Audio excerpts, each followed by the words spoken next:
Hello guys, welcome to Dugu vlogs.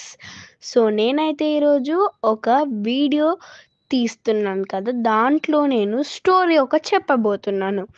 ఆ story మీకు కనుక నచ్చితే లైక్ చేయండి, షేర్ చేయండి, కామెంట్ చేసేయండి. సో నేను స్టోరీ పేరు చెప్తున్నా, పొగడపు చెట్టు స్నేహం.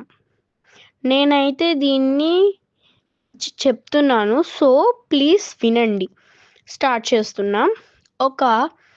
ఒకప్పుడు ఓ అందమైన గ్రామంలో ఒక పెద్ద చెట్టు ఉండేది. దాని పేరు పొగడపు చెట్టు.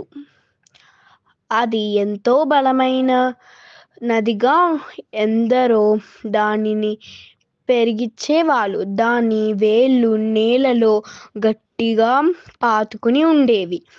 చెట్టు వద్దకు మాత్రమే కాదు, ఊరిలో పిల్లలు మంచిగా ఆడుకునేవాళ్ళు దానితో. ఊరి పిల్లలందరూ పొగడపు చెట్టు దగ్గరికి వచ్చి రోజు ఆడుకునేవాళ్ళు. ఆ పొగడపు చెట్టు వాళ్ళని ఎంతో చక్కగా చూసుకునేది. కొందరేమో దాని దళసర కొమ్మల మీద ఊగిపోయేవారు. మరికొంతమంది దాని దాళర పట్టుకొని తీయగా పువ్వులు రాల్చుకునేవారు. రవి అనే బాలుడు అయితే ప్రతిరోజు ఆ పొగడపు చెట్టు దగ్గరికి వచ్చి దాని నీడలో కూర్చుని కథలు చెబుతూ సమయాన్ని గడిపేవాడు.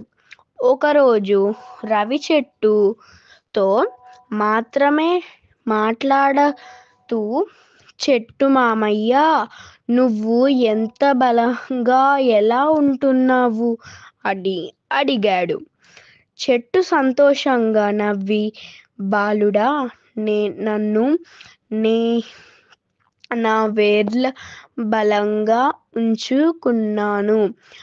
అవి నన్ను నీలబట్టి గాలవర్షం ఎండల నుంచి రక్షిస్తున్నాయి అని చెప్పాడు.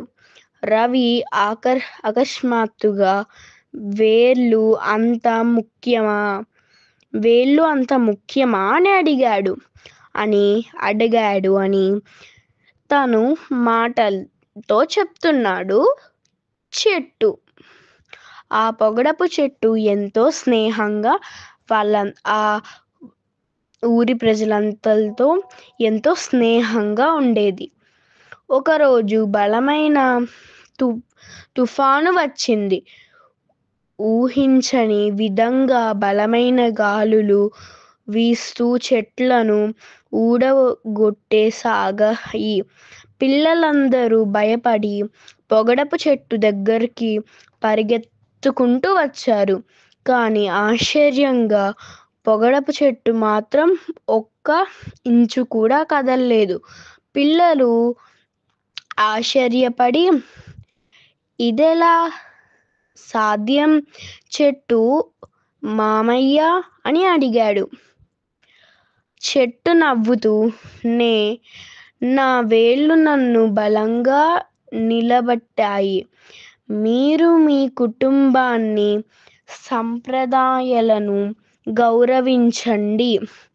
అవి మీకు ఎప్పుడూ బలంగానే అని చెప్పాడు మామయ్య చెట్టు. ఆ రోజు నుంచి పిల్లలందరూ చెట్లను ప్రేమించండి అని చెప్పిన మామయ్య వాళ్ళు రోజు వాళ్ళ చెట్లను రోజు ప్రాణంగా కాపాడుకుంటున్నారు.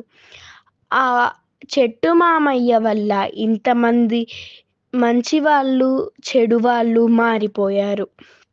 మంచివాళ్ళు మంచి పనులు చేస్తున్నారు, చెడ్డవాళ్ళు కూడా మంచి పనులే చేస్తున్నారు. సో మీకు గనక ఈ వ్లాగ్ నచ్చినట్టు అయితే లైక్ చేయండి, షేర్ చేయండి, సబ్స్క్రైబ్ టు మై ఛానల్.